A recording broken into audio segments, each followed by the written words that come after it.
इसलिए भगवान कैसे जीते जा सकते हैं? भक्तिया माँ भी जानती, हम भक्त पराधीना। हम भगवान क्या बोलते हैं, मैं भक्तों के पराधीन हूँ।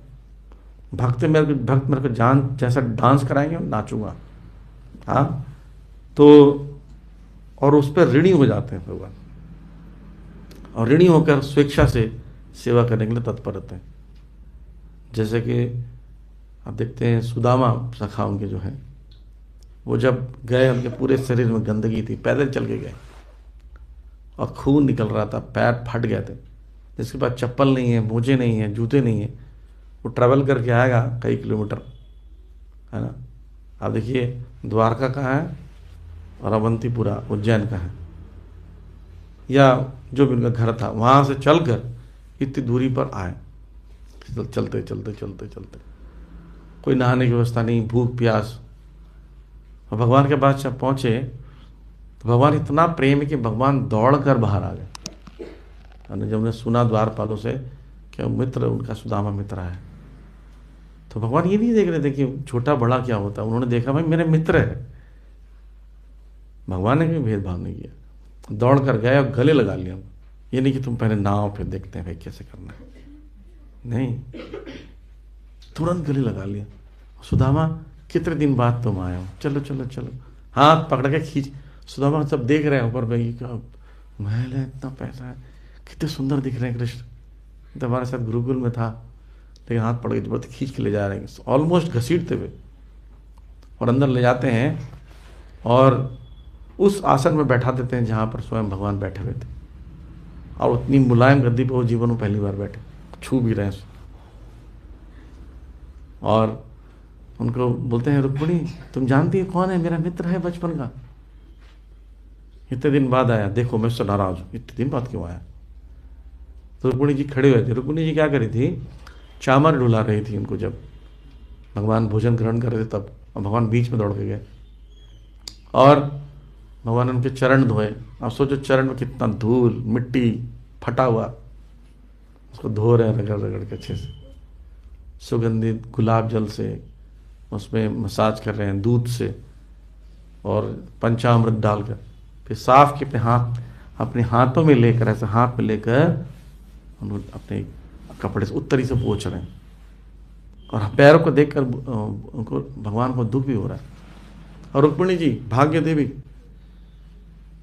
हमारी किस्मत पर रोते हैं ना हम लोग। रुक्मिणी जी आदि लक्ष्मी है, और वो लक्ष्मी के अनेक विस्तारों में से एक विस्तार की हम पूरी पूजा करते हैं। दिवाली के समय फटाके फोड़ फोड़ कर, घर में चिन्ह बना पर, रंगोली बना पर कि अब आएंगे, दरवाजा खुला ही रखना, मच्छर अलग घुस जाते हैं। वो भाग्य देवी जिनकी विस्तार इतनी लक्ष्मियाँ, अनंत कोटि लक्ष्मियाँ हैं, रुक्मिणी जी चावर कर रही है किसका, सुदामा जी। और बार बार बोल रहे हैं तुम मित्र तुम थक गए होगे लगता है देख के तुम्हें, आओ आओ तुम बैठो भोजन करो। भोजन करा रहे हैं, अपने हाथों से खिला रहे हैं, और इतने सारे व्यंजन, कई दिनों से खाए नहीं हो, 7-8 दिनों से तो भोजन किए ही नहीं थे, तो उनको भोजन अपने हाथ से खिला रहे हैं। रुक्मिणी जी परोस रही हैं और आश्चर्यचकित हो रहे हैं, रुक्मिणी जी कितना प्रेम करते हैं अपने मित्रों से, अपने भक्त से। फिर बोलते हैं, कुछ बोलने के लिए आगे बढ़ते हैं, सुदामा बोलते हैं नहीं तुम थके हो, पहले सो जाओ, और ले जाते हैं अपने बिस्तर पर सुलाते हैं, सो जाए हम। चरण दबा रहे, बोले तुम मेरे मित्र हो, चरण क्यों दबाते? बोले तुम ब्राह्मण हो, मेरा काम है तुम्हारा पैर दबाना। पैर दबा रहे अच्छे से, और उनको नींद आ जाती, थकान और भोजन के बाद तो नींद आ जाती, सो गए। और 8 घंटे बाद उनको उठाने गए सुदामा। अब किसी को उठाते कैसे हैं, पैर दबा के धीरे धीरे, किसी को उठाना हो धीरे धीरे पैर दबाइए, और तो स्पर्श से उनको पता चलेगा कि कोई व्यक्ति पैर दबा रहा है, तो उससे पूछिए कि आप उठना चाहेंगे, ऐसे पूछना चाहिए। ये नहीं उठा के खड़ा कर दिया एकदम से, उठो उठो उठो, क्या हुआ क्या हुआ, मंगल आरती, ऐसा ना हो जाए, झटके लग जाए उसको, कभी हार्ट बीट चेंज हो जाता है उसका, हार्ट अटैक आ सकता है। तो प्यार से उठाया जाता है, खासकर ब्राह्मण को उठाते समय बहुत सावधान रहना। ब्राह्मण को उठाना शेर को जगाने के समान है। पता चला उसी समय पानी छिड़क के शराब दे दिया ना, आओ बंदर बन जाओ, हमको उठा रहे। नहीं, ब्राह्मण को प्रेम से उठाया। तो भगवान ऐसे, भगवान सब जानते हैं, एक्सपर्ट हम तो त्रिकालदर्शी, प्रेम से पैर दबा रहे, उठा रहे, सुदामा उठो भाई। सुदामा उठते हैं। अब उनको ना अफसोस होना शुरू हो गया कि मैं मतलब कितना स्वार्थी हूँ, देखो कृष्ण मुझसे कितना प्रेम करते हैं, भोजन खिला रहे हैं, पैर धो रहे हैं, विश्राम कर रहे हैं, और मैं इन सब मांगने आ गया, बेशरम कहिएगा, मैं तो सही में बेशरम। और वो यहाँ पोटली में रखे हुए थे, क्या चावल नहीं, चिवड़े थे। चिवड़ा जो है यहाँ पर रखे रखे रास्ते भर 7 दिनों में पसीने में पोहा बन गया था, नमक भी आ गया था उसमें। फिर सोचो मैं ये खिलाऊंगा उनको, द्वारकाधीश 16,108 महलों में रहने वाले व्यक्ति को मैं ये खिलाऊंगा। वो धीरे से पोहा निकाल के पीछे रख ली, बोले क्या छुपा रहे हो सुदामा, भाभी ने कुछ तो भेजा हुआ मेरे लिए, लाओ लाओ। बोलते नहीं नहीं, अरे ऐसे कैसे नहीं दोगे, छीन लिया उनको। छीनते छीनते गिर गया, गिर के वहां से उठा रहे हैं। तो भाग्य देवी बोली रुको रुको रुको रुको, सब तुम ही खा जाओगे क्या, क्योंकि भगवान अगर सब खा लिए तो भाग्य देवी को नहीं मिलेगा, तो उसका भाग्य कभी नहीं चमकेगा। हालांकि भाग्य देवी निर्भर है कृष्ण पर ऐसा कहा जाता है। तो रुक्मिणी जी भी खाती, सोचो भगवान ना प्रेम देखते हैं, सिर्फ प्रेम। और उसके बाद बोलते हैं कि तुम्हारे मन में कोई इच्छा है सुदामा तो बोलो, तुम्हें क्या चाहिए, मैं तुम्हें सब कुछ दे सकता हूं। तो वो सोच रहे मैं क्या मांगू इस व्यक्ति से, हाँ इन्होंने सब कुछ दे रहे हैं और मैं मांग कर अपनी दोस्ती बिगाड़ दूं। दोस्ती मांगा नहीं जाता, दोस्त अपने आप देता, राइट। आप दुखी रहते, क्या यार क्यों टेंशन में, बोले कुछ नहीं है, स्कूल नहीं जाऊंगा। बोले अच्छा फीस नहीं भरा ना, तेरा दोस्त देगा, चिंता मत कर। ये होता है, वो मांग रहा हो कि भाई फीस दे देना, बाद में आना फीस नहीं मेरे पास मांगने आता, दोस्त कहीं के। ऐसे नहीं होता दोस्ती, राइट। दोस्त आपके हृदय की बात को जानता है, आपकी समस्याओं को जानता है और वो खुद से मदद करता है। तो बोले ये मेरे को इतना प्रेम दे रहे हैं, सब कुछ दे रहा हूँ, मैं मांग कर दोस्ती खत्म कर दूँ, नहीं नहीं नहीं ये नहीं कर सकता। तो याद आता है मेरे बच्चे सब भूखे होंगे, इंतजार कर रहे होंगे कि पिताजी आएंगे, धन लेकर आएंगे। मेरी पत्नी ने कितने अनुनय विनय से मुझे भेजा था, मना के जाओ, और मैं यहाँ स्वार्थी भी बन रहा हूँ, कैसा व्यक्ति, मैं करूँ क्या। सुदामा सोच रहे हैं, तुम क्या सोच रहे हो सुदामा, और क्या लाए हो मुझे बताओ।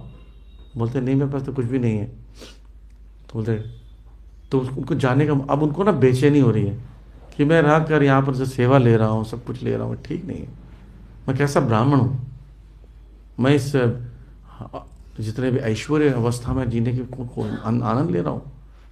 और ब्राह्मण भी तो थे, तो उनके मन करने लगा जाने का। तो बोले मैं जाऊँगा, जिद करने लगे। तो बोले तनिक रुक जाओ, इतने साल बाद आए हो, मैंने तो ठीक से देखा नहीं तुम्हें। उनको वैसे ही वस्त्र पहने, वो चेंज नहीं कर रहे अपने, ऐसे नहीं ऑपलेंस पहन लिया, उठ के जाने लगे।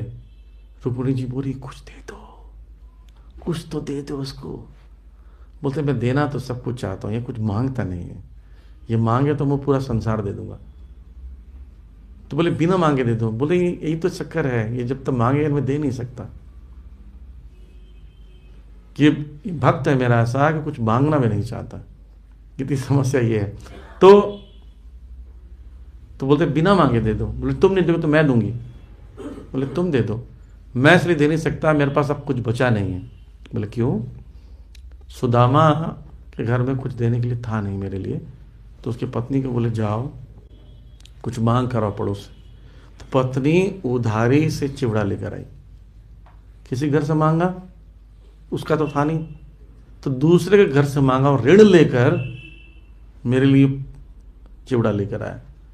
अब इस संसार में सारी वस्तु तो मेरी है, मैं ऋण किससे लूं। तो अब मैं इसका ऋण चुकता नहीं कर सकता, क्योंकि ऋण लेकर भगवान को देना दिया है अपने, तो भगवान ऋण कहाँ से लेकर वापस देंगे। तो बोले कुछ तो दे दो। बोले जिस जो उसने किया है उससे सब कुछ मिल चुका है, उसको मुझे देने की जरूरत नहीं। तो सुदामा को भगवान फिर रास्ते पर एक बैलगाड़ी अपने आप करते हैं, एक राहगीर बनकर बैलगाड़ी खुद चलाते हैं, बैलगाड़ी में बैठाते हैं, उसको चप्पल गिफ्ट करते हैं, रास्ते पर खाते खिलाते ले जाते हैं। सुदामा कैसे निकल लाते हैं, बस मुझे नहीं चाहिए कुछ। वो पूरे रास्ते भर खिलाते खिलाते खिलाते जब जाते हैं तो वो उतरता गाँव, बोलते मेरा गाँव आ गया। आप राहगीर, आप बहुत बहुत धन्यवाद आपको। कृष्ण स्वयं थे, द्वारकाधीश छोड़ने गए थे वेश बदल कर। और सुदामा जब उतरते हैं तो वो चलते चलते जब गांव घुसते हैं तो अपने घर के बगल से आगे निकले जा रहे हैं और बालकनी से, इतने बड़े महल बन गया, बालकनी उसकी पत्नी चिल्ला रही, स्वामी जी। अरे ये कौन औरत है, स्वामी जी क्यों बोल रही है? भाग लेते हैं, पापा पापा, ये बच्चे भी पापा, मैं कौन से दूसरे गाँव में तो नहीं आ गया हूँ, और मैं कभी दूसरी शादी तो किया नहीं, पापा पापा क्यों बोल रहे हैं? तो आवाज़ लेकिन अपने बच्चों की लग रही थी, आवाज़ अपनी पत्नी की थी। ध्यान से सुना तो रुक गया, बोले तुम लोग ये मेरे पीछे कौन सा बिजनेस शुरू कर दिया है? फ्लिपकार्ट से तो नहीं होगा ड्रेस व्रेस, क्या कर दिया तुम? तो बोलते तो बताया कि पता नहीं, हमारे रातों रात महल बन गया और एक व्यक्ति बैलगाड़ी में आकर पूरा धन दे के गया हमें, हमारे घर में इतना आनंद आ रहा सबको, देखो कितने सारे पकवान बने। और सुदामा वैसे ही फटीचर हालत में, चलो चलो अंदर। तो भगवान क्या देखते हैं? बस एक ही चीज देखते हैं, क्या? प्रेम। प्रेम है कि नहीं?